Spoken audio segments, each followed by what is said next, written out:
নমস্কার বন্ধুরা, আজকে তোমাদের সাথে শেয়ার করব একটি টক ঝাল মিষ্টি রেসিপি। অন্য রকমভাবে আজকে সজনে রেসিপিটা করব। এই কাঁচা টমেটোগুলো আমাদের বাড়ির। আমি এখানে সজনে, আলু, পাকা কাঁচা টমেটো সবগুলি ধুয়ে কেটে নিচ্ছি ভালো করে। এরপর আমি এখানে মশলার জন্য এদিকে রেডি করে নেব।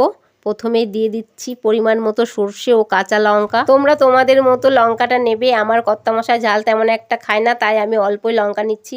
এরপর কড়াইয়ে তেল দিয়ে দিচ্ছি। আলু, সজনে, নুন, হলুদ দিয়ে ভালো করে ভেজে নেব। একটু নাড়াচাড়া করার পর ঢাকা দিয়ে দিলাম যাতে ভালো মতন সবজিটা সিদ্ধ হয়ে যায়। ততক্ষণ আমি এদিকে একটা মশলা বেটে নিচ্ছি। এক ফাঁকে আমি আবারও ঢাকনা সরিয়ে নেড়ে চেড়ে দিলাম। নেড়ে চেড়ে দিয়ে একটু টমেটো দিয়ে দিচ্ছি।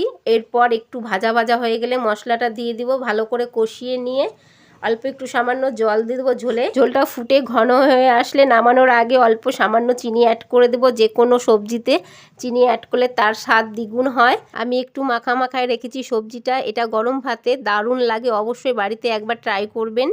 কেমন লাগলো আজকের ভিডিওটা? দেখা হচ্ছে নতুন ভিডিওর সাথে। ততক্ষণ ভালো থাকবেন, সুস্থ থাকবেন।